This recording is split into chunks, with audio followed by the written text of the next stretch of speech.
नमस्कार, मैं रचना शर्मा चढ़ती कला टाइम टीवी देख रहे सभी दर्शकों का स्वागत करती हूं। आप देख रहे हैं हरियाणा न्यूज। समाचार को शुरुआत से पहले एक नजर आज की मुख्य सुर्खियों पर।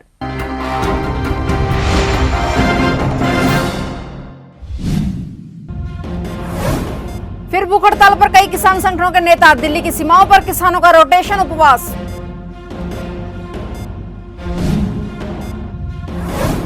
किसानों ने की आंदोलन को तेज करने की तैयारी। 25 से 27 दिसंबर तक हरियाणा के सभी टोल नाके किसानों के हवाले।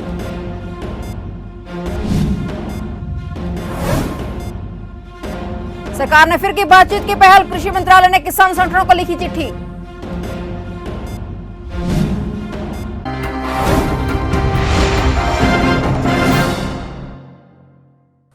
और अब समाचार विस्तार से। कुरुक्षेत्र में गीता जयंती महोत्सव के चौथे दिन आरती व पूजा करने लोकसभा स्पीकर ओम बिरला की धर्मपत्नी डॉक्टर अमिता बिरला पहुंची। उनके साथ आरती में भाग लेने के लिए गीता मनीषी ज्ञानानंद जी महाराज, कमलेश ठांडा मंत्री हरियाणा सरकार, मूलचंद शर्मा मंत्री हरियाणा सरकार, जींद से विधायक कृष्ण मिड्ढा, कुरुक्षेत्र सांसद नायब सिंह सैनी, थानेसर विधायक सुभाष सुधा और कुरुक्षेत्र बीजेपी जिला अध्यक्ष राजकुमार सैनी भी पहुंचे। सभी ने ब्रह्मसरोवर पर पहुंचकर आरती में हिस्सा लिया और पूजा अर्चना की। गीता महोत्सव है, कुरुक्षेत्र की भूमि धार्मिक भूमि है और सारी दुनिया को जो संदेश जो कृष्ण ने गीता का उपदेश दिया था, सारा संसार को जो संदेश जीने का जो कर्म का जो दिया था, यहाँ पे सारे भारत के लोग यहाँ आते हैं। और कृष्ण जी ने जन्म मथुरा में लिया और कर्म क्षेत्र कुरुक्षेत्र रहा और द्वारिका में राज करा। और कृष्ण जी के दिखाए हुए मार्गदर्शन को हम सब लोग उनके वचनों पर चलेंगे और जो दिशा उन्होंने दी थी कि जो अधर्म का नाश हो धर्म की विजय हो, वो कुरुक्षेत्र गीता महोत्सव में हिमाचल के मुख्यमंत्री जयराम ठाकुर के साथ स्वामी ज्ञानानंद महाराज और कमलपाल गुर्जर मंत्री हरियाणा सरकार ने गीता यज्ञ में आहुति डालकर गीता महोत्सव का उद्घाटन किया और ब्रह्मसरोवर पर पूजा अर्चना की। इसके पश्चात उन्होंने कुरुक्षेत्र विश्वविद्यालय के राधा कृष्ण सदन में अंतर्राष्ट्रीय गीता वेबिनार का दोपहर 12 बजे उद्घाटन किया, जो 23 दिसंबर तक चलेगा। अंतर्राष्ट्रीय गीता महोत्सव की वेबसाइट और ऑनलाइन प्रतियोगिताओं के साथ 25 से ज्यादा देशों के लोग जुड़ चुके हैं। इसके अलावा लंदन, ऑस्ट्रेलिया, मॉरिशस में सेमिनारों का आयोजन किया जाएगा और यूके में 21 से 23 दिसंबर तक होने वाले गीता सेमिनार के साथ 10 देशों ने जुड़ने की सहमति दे दी है। करनाल के गांव काछवा में दूसरा ब्लड कैंप लगाया गया, जिसमें मुख्य अतिथि सीनियर डिप्टी मेयर राजेश अखी ने शिरकत की और ब्लड कैंप में गांव के युवा साथियों ने 40 यूनिट ब्लड डोनेट किया।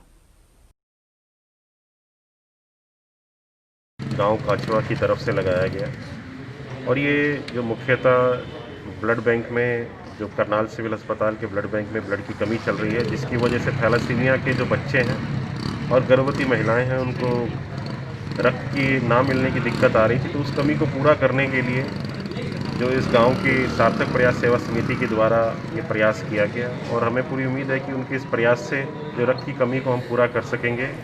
उचानाव मंडल के गांव करसिंधु में किसान आंदोलन में शहीद हुए किसानों को समस्त ग्रामवासियों द्वारा श्रद्धांजलि दी गई। ग्रामवासियों ने बताया कि हमारा गांव पूरी तरह से किसानों का समर्थन करता है और हमारे गांव के बाहर ग्रामीण वासियों ने बैनर लगा दिए हैं, जिसमें लिखा है कि जो नेता किसानों का समर्थन करता है वही नेता गाँव के अंदर प्रवेश करेगा। आगे की तो भाई पहले तो यही है कि जो अपने भाई उड़ा शहीद हुए हैं, कोई एक्सीडेंट में होया, कोई अटैक तो होया, कोई सर्दी की वजह तो होया है। आज का तो ये मैन है उन्हें श्रद्धांजलि देने के हिसाब से सारा गाँव उरा इकट्ठे हुए बैठे हैं उन्हें श्रद्धांजलि देने खातर। और यही संदेश सारे गाँव में हम देना चाहूँगे, बस सारे गाँव में उन खातर श्रद्धांजलि दो, क्योंकि वह भी अपना खातर बैठे हैं। किसी का तो एक जना था, बालक थे 20-20 साल के, वो गुजर लिए। हमारा इतना तो बना है मैं मैडे बैठ का कम से कम श्रद्धांजलि दे दें और जितना ज़्यादा उसका बॉर्डर पहुँचने की भी कोशिश करो। जितना सामान हो, उसका दूध हो या लाकड़ी हो या जो सामान हो उन खातर पहुंचाओ हैं, जब अपना आंदोलन सफल होगा।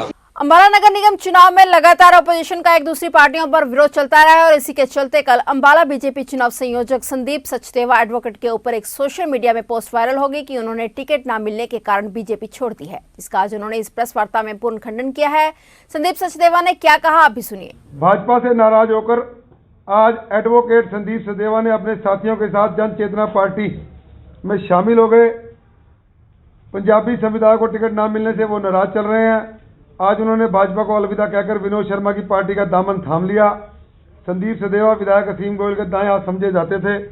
इसमें भाजपा की पकड़ कम होगी और विनोद शर्मा लगातार अपनी पकड़ मजबूत कर रहे हैं और इसमें मेरा ये चित्र लगाया गया। मैं इस बात का पूर्णतः खंडन करता हूं। मैं भारतीय जनता पार्टी में था, हूं और रहूंगा।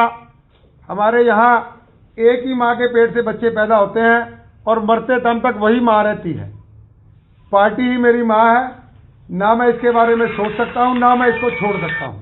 दिल्ली की सीमाओं पर जारी किसानों के आंदोलन का 27वां दिन है। इस बीच आज किसान संगठनों के नेता भूख हड़ताल पर है। किसान संगठनों द्वारा आज भूख हड़ताल बुलाई गई है। आज 11 संगठनों के नेता भूख हड़ताल कर रहे हैं। जब इनके 24 घंटे पूरे होंगे तो मंगलवार को दूसरे किसान नेता अपनी हड़ताल शुरू कर देंगे। किसानों ने ऐलान किया है कि अब इसी तरह रोटेशन में हड़ताल जारी रहेगी।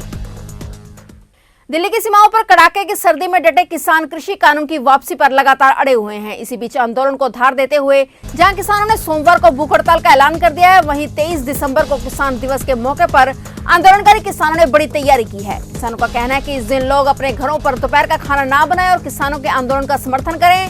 किसानों ने पहले ही देश भर के नेशनल हाईवे को टोल मुक्त करने की बात कही थी और अब 25 दिसंबर से 27 दिसंबर तक हरियाणा के सभी टोल नाके पूरी तरह से मुक्त होंगे और किसानों के हवाले रहेंगे। आंदोलन के बीच सरकार ने फिर से किसानों से बातचीत की पहल की है। कृषि मंत्रालय ने किसान संगठनों को एक चिट्ठी लिखी है जिसमें सरकार की ओर से बातचीत की मंशा जाहिर की गई है। बातचीत कब करनी है ये किसान तय कर सकते हैं और बता दें कि अब तक किसान और सरकार में 6 दौर की बातचीत फेल हो चुकी है।